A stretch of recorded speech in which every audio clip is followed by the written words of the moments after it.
Nos toca ahora hablar de política local y más concretamente de la situación del radicalismo bahiense. La semana pasada hubo dos renuncias en el Comité de Bahía, la de Jorge Giorlandini y la de Emiliano Álvarez Porte. El primero era vicepresidente y el segundo era secretario de Acción Política, aparte de haber sido el anterior secretario general del radicalismo bahiense.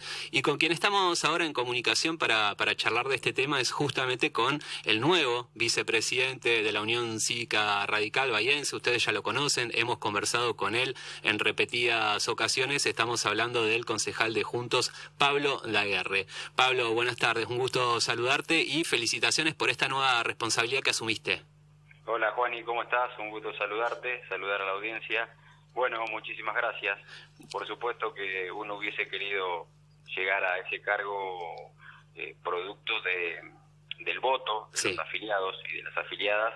En este caso yo llegué siendo plenarista, pero bueno, en el caso, como bien has señalado vos, el cargo, la representatividad como vicepresidente del Comité Radical es producto de la renuncia que hubo de uno de los integrantes del comité, como señalaba, de Jorge. Sí. Y bueno, en este caso hicimos la semana pasada un plenario, había que cumplimentar con la institucionalidad del propio Comité Radical de Bahía Blanca y bueno, hacer uso de las facultades de la Carta Orgánica de nuestro partido.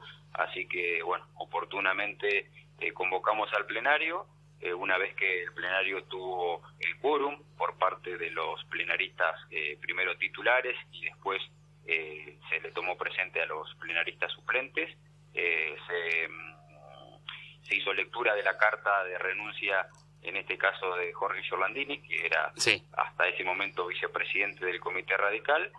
Se aprobó esa renuncia y posteriormente se leyeron los artículos previstos en la Carta Orgánica para que, bueno, en el caso personal asuma como vicepresidente del Comité de Bahía Blanca. Recordemos que por ahí es bastante microclimático, pero tiene que ver con que en su momento hubo 3 listas para participar de los comicios internos del partido. En este caso yo formé parte como candidato a vocal, es decir, al plenarista, en la lista oficial, aquella lista 123 que por aquel entonces presidía como candidato Emiliano Álvarez Porte. Luego, como iba por una reelección, no se llegó al 55% de los votos que se necesitaba oportunamente. Así es. Eso hizo que hubiera un corrimiento por parte de quienes participábamos de la lista. Terminó Silvina Cavirón siendo presidenta del comité y Jorge Giorlandini, que era el primer plenarista, el primer vocal de la lista oficializada que ganó las elecciones, pasó a ser vicepresidente. En este caso yo iba tercero, pero por una cuestión también de paridad, terminé siendo el primero en este caso, producto de la renuncia de Jorge. Y Jorge Giorlandini, cuando renunció a algunos medios, dijo que él lo hizo porque había una interna feroz en la Unión Cívica Radical. Vos hablabas de 3 listas. Una interna no necesariamente tiene que ser feroz, pero de alguna manera que el anterior vicepresidente lo ponga en esos términos, ¿no? Genera cierto interés, ¿no?, de quienes estamos en el análisis de la política. ¿Vos compartís esa caracterización que hiciera Giorlandini de la situación del radicalismo bahiense? Mira, en realidad Jorge, cuando envía la carta formal a la mesa del comité, él habla de una renuncia en términos personales, no hace un análisis o una observación política de esta situación. Sí es cierto que después, a través de algunas entrevistas, hizo hincapié en estas internas que hay dentro del partido. No voy a mirar para el costado, es cierto que hay internas, pero en realidad son distintos sectores que por ahí pueden observar lo que tiene que ver con los lineamientos o la vida partidaria interna de distintos lugares. No dejamos de ser correligionarias y correligionarios que transitamos el comité de donado habitualmente, o incluso, bueno, hay otros radicales que por ahí no tienen una vida partidaria intensa, pero que también, por supuesto, desde sus lugares hacen militancia política partidaria, así que eso no implica que necesariamente deba hacerse desde el comité de donado. diferencias o disidencias siempre hay, sobre todo en lo que tiene que ver con un partido político, con la tradición, la identidad, la impronta que tiene la Unión Cívica Radical, pero eso no quita que por supuesto pueda continuar con la vida propia del partido. En su caso él ha tomado una decisión puramente personal y absolutamente respetable, por eso lo hemos aprobado por unanimidad dentro del pleno del propio plenario. Y bueno, en este caso después me tocó asumir a mí.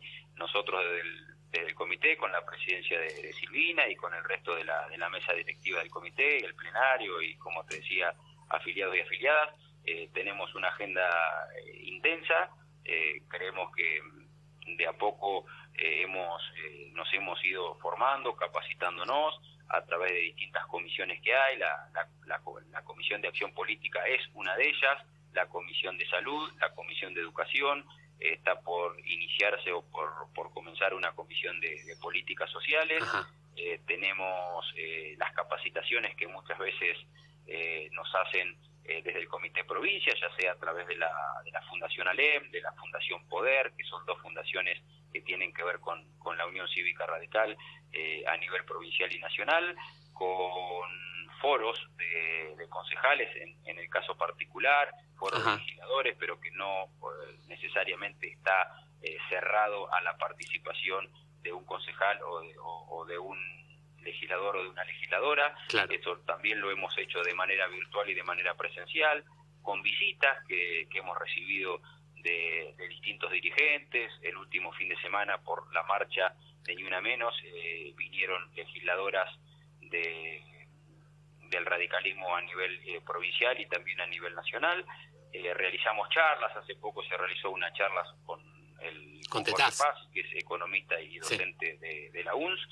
Así que bueno, la vida interna del partido está creo en sintonía con la responsabilidad que tiene un partido como el radicalismo de cara a lo que va a ser el 2023. Así que disidencias puede haber absolutamente, y bueno, lo que hay que hacer es tratar de administrar esas diferencias, hay que tratar de darle contenido. Las puertas abiertas del comité están abiertas para todo el mundo, para realizar actividades. Así que, bueno, sobre más o menos esa agenda es la que tratamos de transitar. Bien, Pablo, y vos hablabas, ¿no?, de estos nuevos equipos que está conformando la Unión Cívica Radical.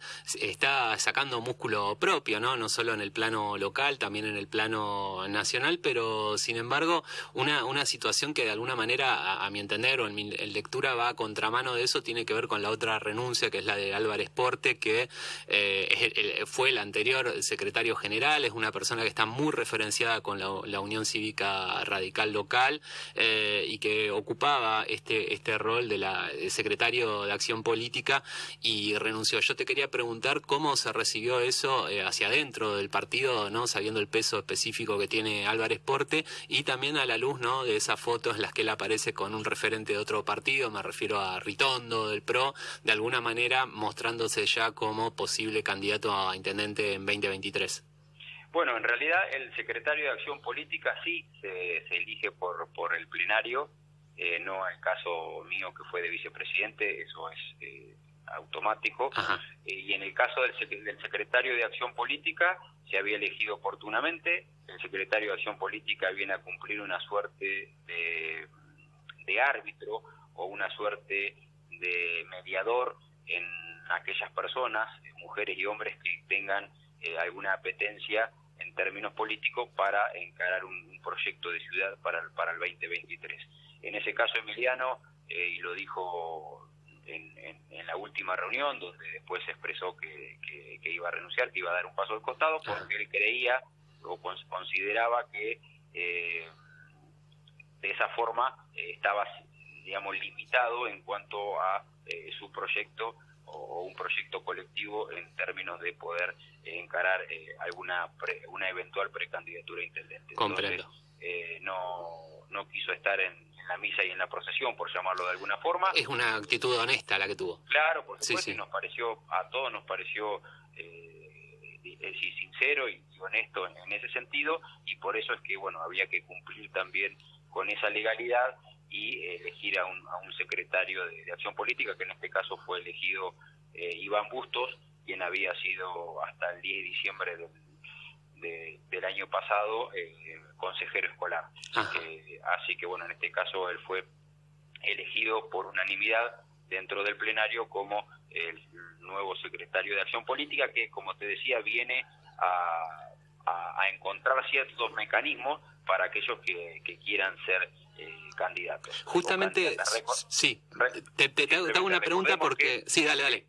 No, recordemos que existe el derecho supremo a participar de las PASO, con lo cual todo aquel que quiera participar de una PASO tendrá derecho a hacerlo. Por supuesto que después habrá que ver dentro de qué organigrama o de qué parte de la coalición se encaran esas precandidaturas, pero bueno, como derecho supremo, como derecho fundamental, todo aquel que quiera participar de las PASO lo puede hacer. Justamente sobre eso te quería preguntar, Pablo, ¿no? Porque si la Unión Cívica Radical fuera, no en el marco de una alianza, sino como partido, lo podrían resolver eventuales múltiples candidaturas a través de las PASO, ¿no? Pero en un escenario de participar en una alianza con otros partidos, como es Juntos por el Cambio, pongamos, ¿no?, que la Unión Cívica Radical bahiense tiene 2 candidatos y el PRO tiene 1, se ve en unas desventajas, y yo creo que eso también hacia adentro de los partidos va a forzar que haya...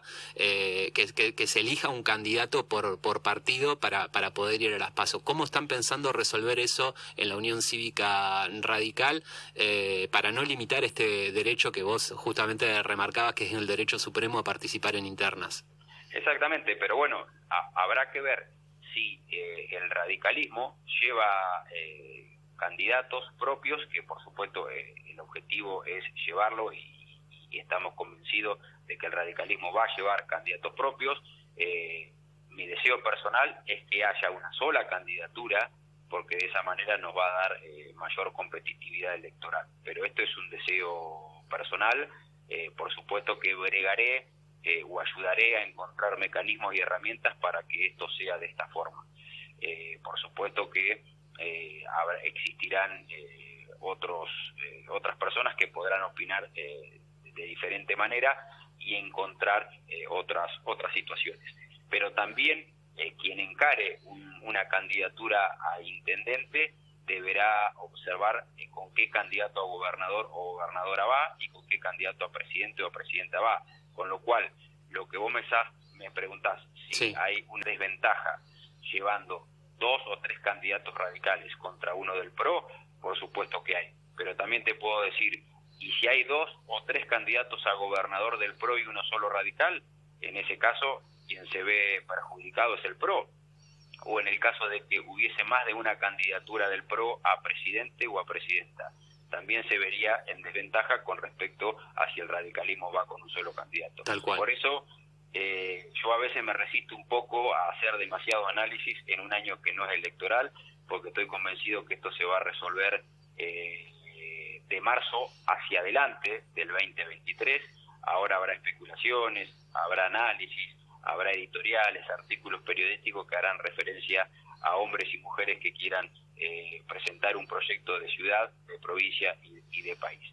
Pero estamos muy lejos, todavía se desconocen ciertos mecanismos en cuanto a la resolución de las candidaturas y es absolutamente sano que se pueda hablar de esto, claro, pero bueno, que tampoco sea el tema preelectoral el tema dominante, cuando en realidad, bueno, tenemos... Claro, que se pueda hablar del tema, pero sin apurar los tiempos. No, por supuesto, yo por lo menos no tengo problema de hablarlo, lo hablo. Lo que digo es que hacer cualquier lectura es aventurar y adelantar un montón de casilleros cuando todos sabemos que esto se va a resolver. Primero, ¿la provincia de Buenos Aires adelanta la elección, sí o no?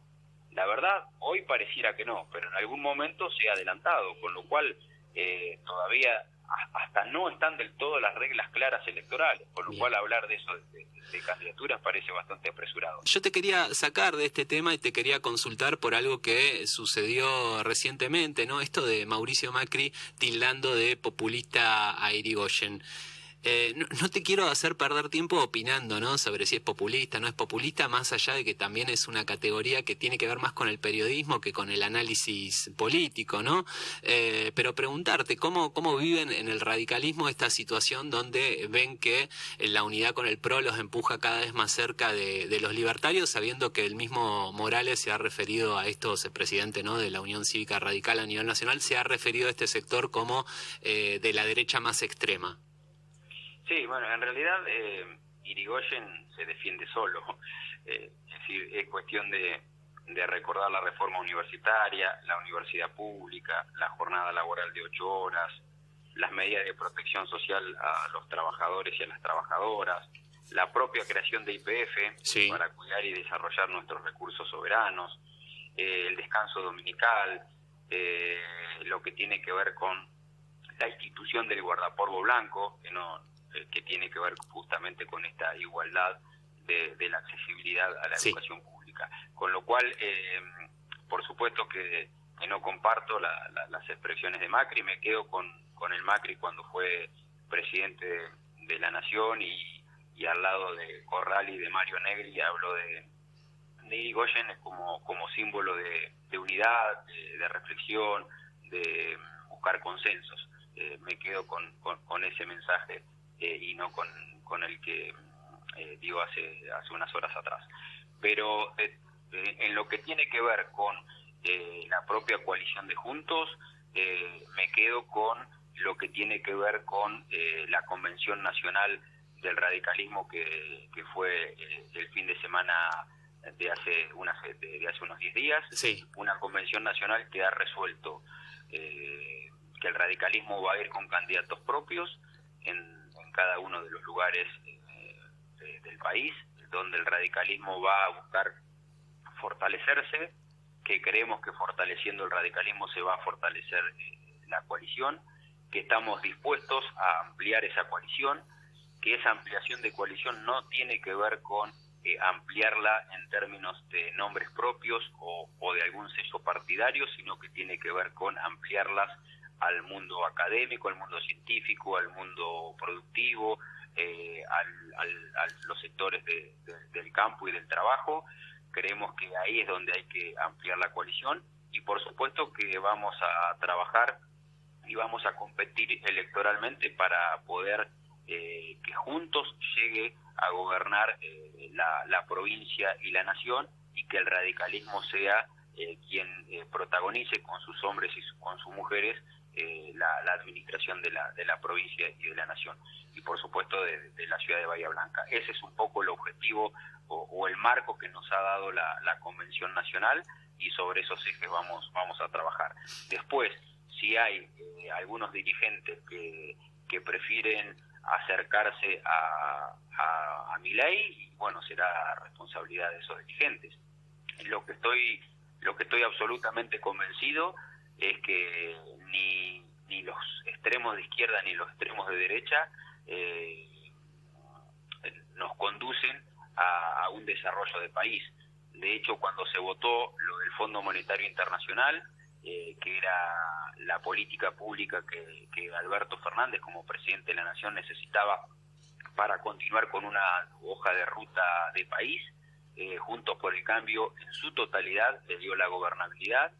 Los extremos de izquierda y los extremos de derecha, o el populismo de izquierda y de derecha, es decir, Milei y la Cámpora, votaron de la misma manera, es decir, de forma negativa, con lo cual prefiero ir más sobre los datos que sobre el relato, es decir, prefiero ir sobre... Pero, por ejemplo, Pablo, si esto lo traemos al plano local, acá Juntos, por ejemplo, votó el proyecto de ordenanza de Avanza Libertad que se manifestaba en contra de una muestra de derechos humanos. En ese caso, por ejemplo, ¿no se están pegando a esta ultraderecha que vos criticabas recién?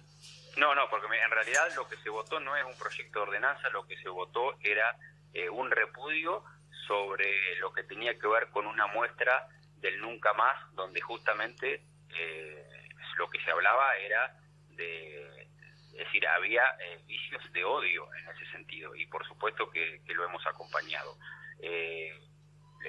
Lo que sucede en el Consejo Deliberante en realidad es Avanza Libertad, que por lo menos aquellos proyectos que tengan que ver con una proyección de ciudad o de provincia o de país, donde consideramos que juntos lo puede acompañar, lo hemos acompañado, pero justamente lo que apuntaba esa muestra no tenía que ver necesariamente con cuestiones del nunca más, que el radicalismo justamente sabe de esto, y lo que tenía que ver específicamente era con muestras de odio hacia un gobierno, cual lo que consideramos nosotros que hay que terminar, digamos.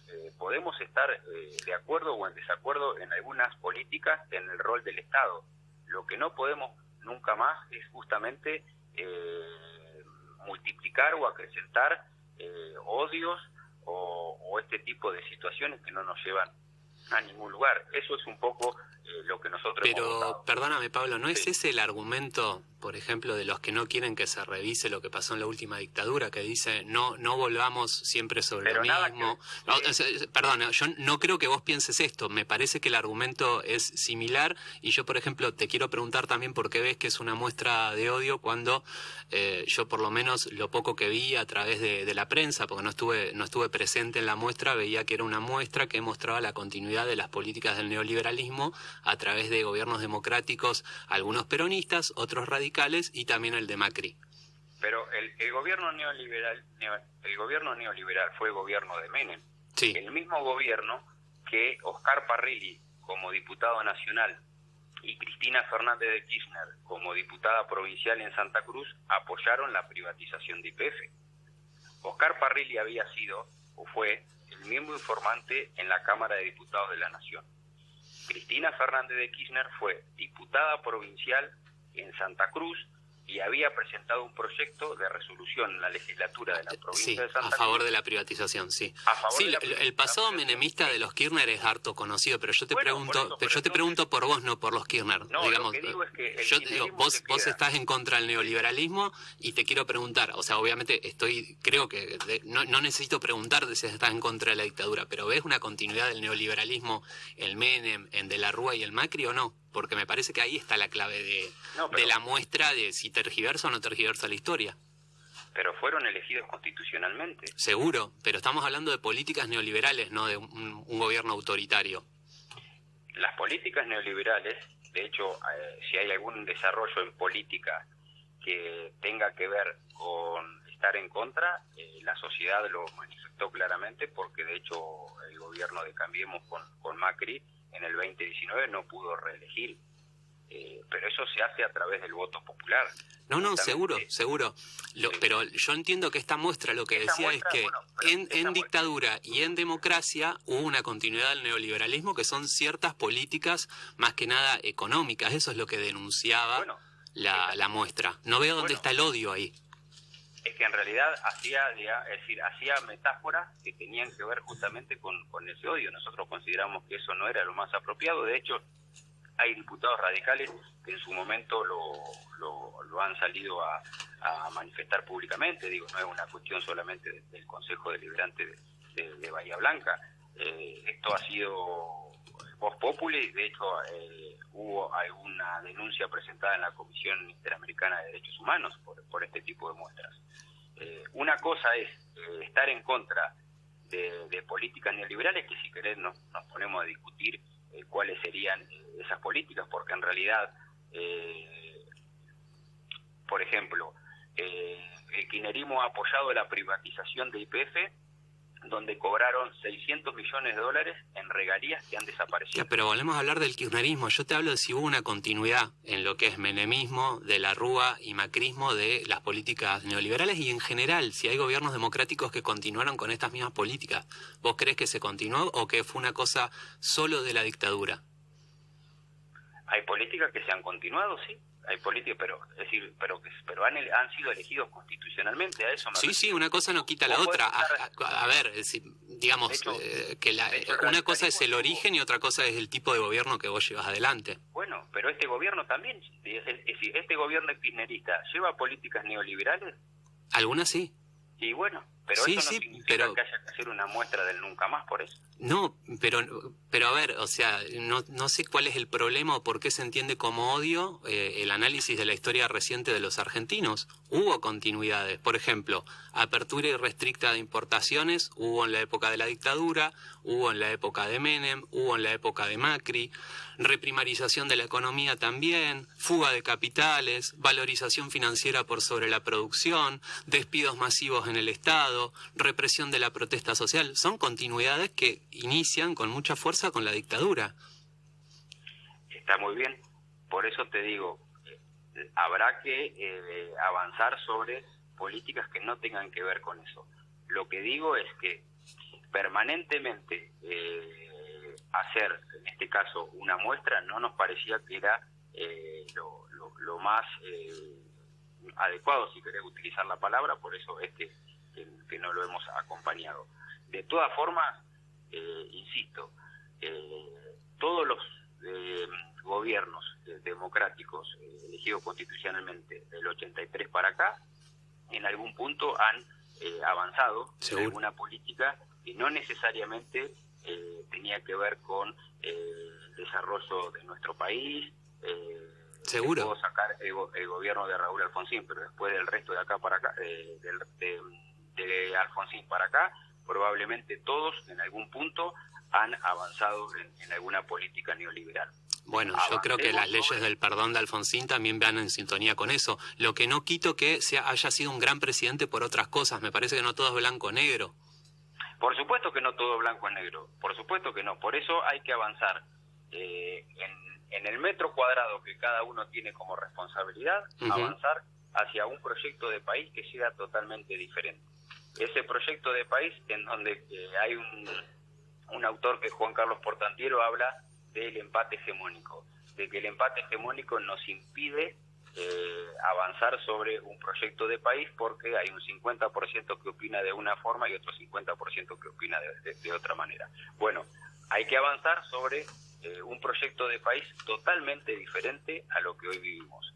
Estoy convencido de que esta clase de construcción política ha fracasado. Probablemente no sea o no es responsabilidad solamente de un partido político, pero sí es responsabilidad de aquellos dirigentes que la han llevado adelante, que a veces estando en el gobierno han criticado a la oposición y siendo opositor criticaban a los que estaban frente al gobierno. Hay que avanzar en otro modelo de país, en un modelo donde la educación ponga el eje fundamental de lo que viene hacia adelante, y por supuesto que será con una construcción colectiva. Pero de ninguna manera me da la sensación que va a ser de la forma en que se está llevando adelante esta construcción de país, donde todo lo que propone uno es malo y todo lo que propone otro está bien. Hay que salir de un poco de... Sí, del grietismo y darle más lugar al diálogo político, que de última la democracia es administrar consensos y disensos, ¿no? Con todos disensos nos mataríamos entre todos, sería una guerra civil, y con todos consensos sería un sistema de partido único a la China. Tenemos que encontrar el equilibrio, sí. Coincido, ¿eh?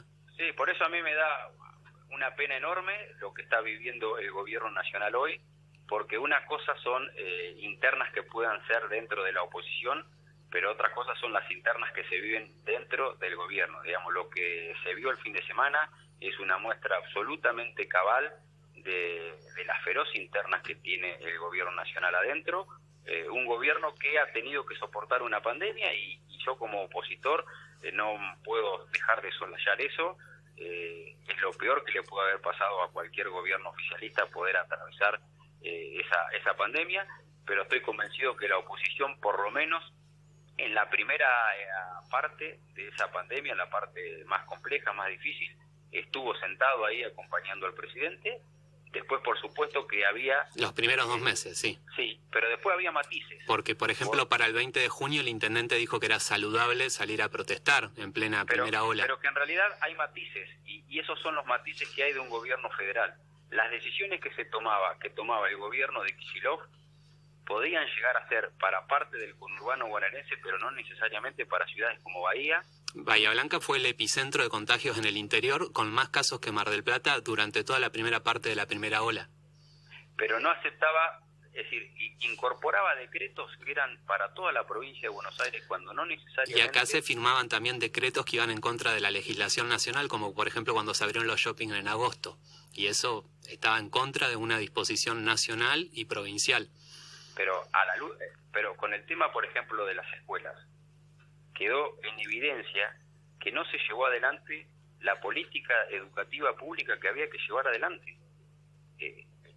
Fue un capricho del gobernador tener las escuelas cerradas tanto tiempo. Las escuelas no estuvieron cerradas, siguieron funcionando como comedor y siguieron trabajando. Lo que no había era asistencia, porque todos los epidemiólogos decían que el 25% de la movilidad de una ciudad se explica por la asistencia a la escuela, y eso permitió salvar muchas vidas, porque también desde la oposición, cuando se llegó a las 100.000 muertes, no sé por qué el número redondo, se hizo también una cosa de que se podrían haber evitado las muertes, pero o mantenés abiertas las escuelas, como dicen, o evitás muertes. En ese momento la decisión era esa. Y en política siempre se trabaja con elegir la menos peor opción, por así decirlo. Pero la menos mala. Nunca se tuvo en cuenta las diferencias que hay entre las improntas en los distritos de la provincia de Buenos Aires. Pablo, Bahía Blanca es como La Cava, es como una ciudad, como la capital, con un conurbano alrededor, es muy similar, y de vuelta teníamos los mismos contagios, teníamos los índices de contagio por habitante más altos del interior, habiendo que tiene una densidad poblacional muy baja Bahía. Pero quedó demostrado que la educación presencial debía llevarse adelante. No sé si quedó demostrado. ¿Cuál es la demostración? Me parece que estamos en el ámbito de la opinión y no de lo demostrado. No, a ver, hay especialistas que lo indican. Sí, hay otros que no. Está bien, pero bueno, ahí no nos vamos a poner de acuerdo. No, por eso no está demostrado. Sí que está demostrado. No, son opciones. Vos ahí podías priorizar la presencialidad o podías presenciar el tema de cuidar vidas, ¿no? Y yo digo, con la escuela abierta y con asistencia, yo no sé si no hubieran desbordado las terapias. Pero la cuarentena justamente tiene ese nombre, de cuarentena, no puede ser una cuarentena. Pero la cuarentena es un término coloquial. Nosotros acá estamos hablando de aislamiento, de distanciamiento, y con varias fases y diferentes metodologías que fueron cambiando. Bueno, por eso no nos vamos a poner de acuerdo. Yo lo que te puedo decir es que, producto de lo que hemos vivido, la falta de presencialidad en las escuelas, todavía tenemos un porcentaje que el gobierno ni nacional ni provincial nos dice cuántos son los que todavía no han vuelto a las escuelas. No conocemos esos porcentajes, no conocemos cuál es la planificación o la hoja de ruta para volver a incorporarlos en la educación. Por supuesto que hoy en día tenemos enormes dificultades con el tema de las escuelas sin gas, producto de que ya están haciendo virtualidad, o en algunos casos ni eso, producto, por supuesto, de inconvenientes que tiene el gobierno de la provincia. Con lo cual, si seguimos atacando a la educación, no encontraremos esos denominadores comunes que yo te digo para poder resolver un tema que es prioritario y fundamental con miras a lo que tiene que ver un proyecto de país. Coincido. Yo no sé si es un problema de este gobierno, porque el problema de infraestructura escolar viene de 20 años fácil.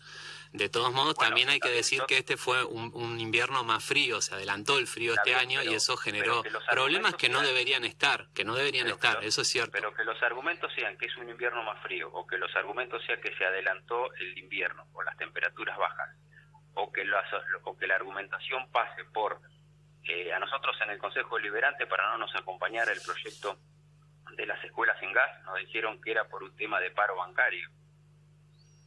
Es decir, eso está grabado en la sesión del Consejo Deliberante. No lo estoy diciendo. ¿Cómo que no entendí el sentido? ¿Que no acompañaron? No acompañaron el proyecto que se había presentado de resolución. Exactamente, sí. Para solicitar al gobierno de la provincia que cumpla con los certificados de pago de las empresas de gas. Ajá. Para poder poner los medidores de Camusi. Con lo cual, también algún consejero escolar en el conurbano nos decía que había que estar más juntos los alumnos para la temperatura corporal. Bueno, sí. Me parece lamentable. No vi exactamente cómo fue, no sé si fue un recorte o qué, pero dicho así, está fuera de lugar, claro. No digo que haya sido de esa forma, pero bueno, se ha conocido algo de eso.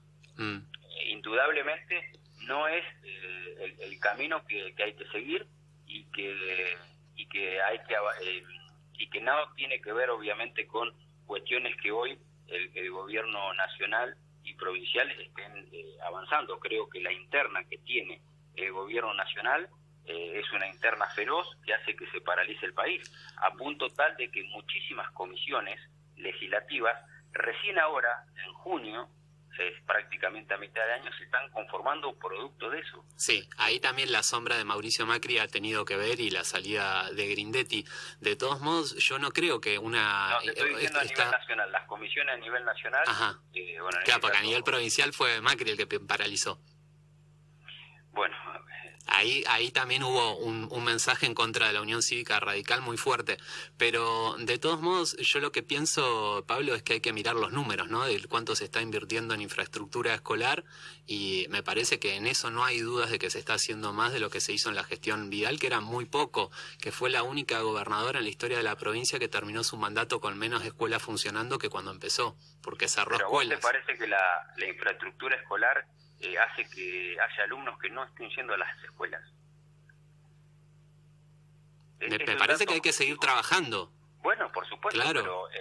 pero digo, venimos de 2 años sin clases presenciales y estamos en mitad de año, muchas escuelas ya hace un mes o un poquito más de un mes que están en clases virtuales producto de la falta de la terminación de las obras. Sí.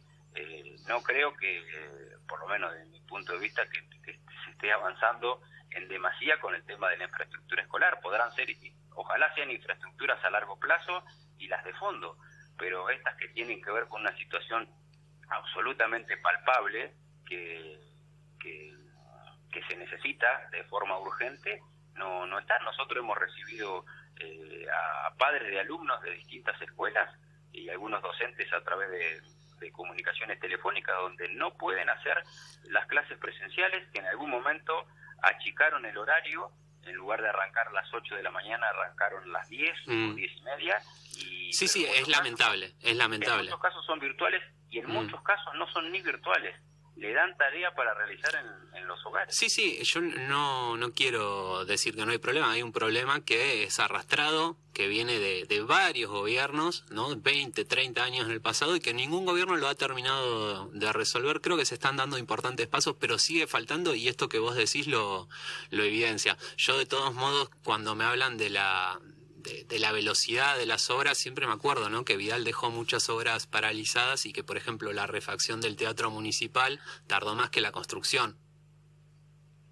Bueno, yo lo que te estoy diciendo es que son grandes deudas que tiene la política. En su momento, cuando te dije que ningún gobierno había hecho todo bien, ningún gobierno había hecho todo mal, justamente me refería a eso. Tal cual. A que hay deudas que tiene la política o que tiene la democracia. Y hoy estemos con más de la mitad del país por debajo de la pobreza, entre pobreza e indigencia, que tengamos una inflación proyectada entre un 70 y 80%. Sí, bueno, proyectada, pero no es realista la proyección. No quita que no sea alta. Porque no va a haber 5 todos los meses, no va a haber 5. Me parece que eso es como cuando el marido de Pampita dijo que el dólar se iba a 300 pesos. Me parece que a mí me parece que como dirigente es un poco irresponsable agitar esas cosas porque también tienen un efecto. De todos modos, yo me quedo, Pablo, con esto y perdóname que quiera redondear porque nos quedan 2 minutos. La verdad que nota larguísima y muy buena nota. Yo siempre agradezco, ¿no?, que te prestes a charlar y a debatir y a contrastar ideas, que eso es lo que hace falta al país. Pero yo lo que te quería decir es que yo me quedo con esto, ¿no?, de que hace falta, todavía hay grandes deudas de la política, grandes deudas de la democracia.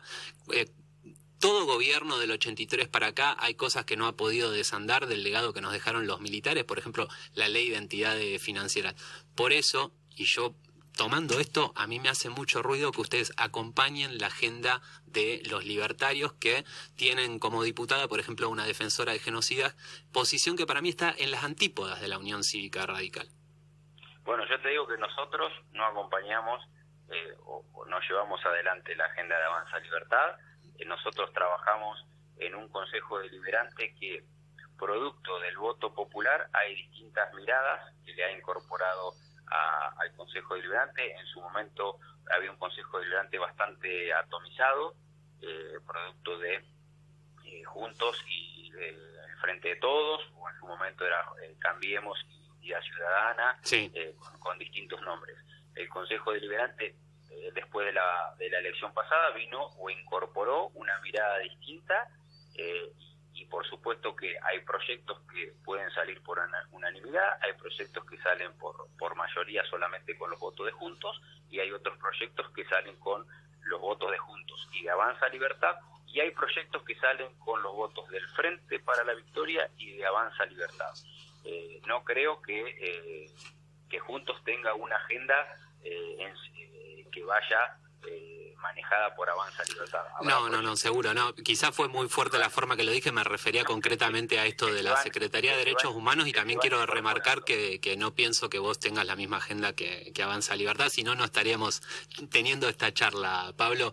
Y bueno, y te quiero agradecer nuevamente, pero estamos ahora sí sobre el otro informativo. Espero que podamos seguir charlando en otra ocasión, porque siempre es muy jugosa la charla con vos, porque hay mucho contraste de ideas y me parece que eso suma mucho. No, por supuesto, soy agradecido, les deseo un feliz día para mañana.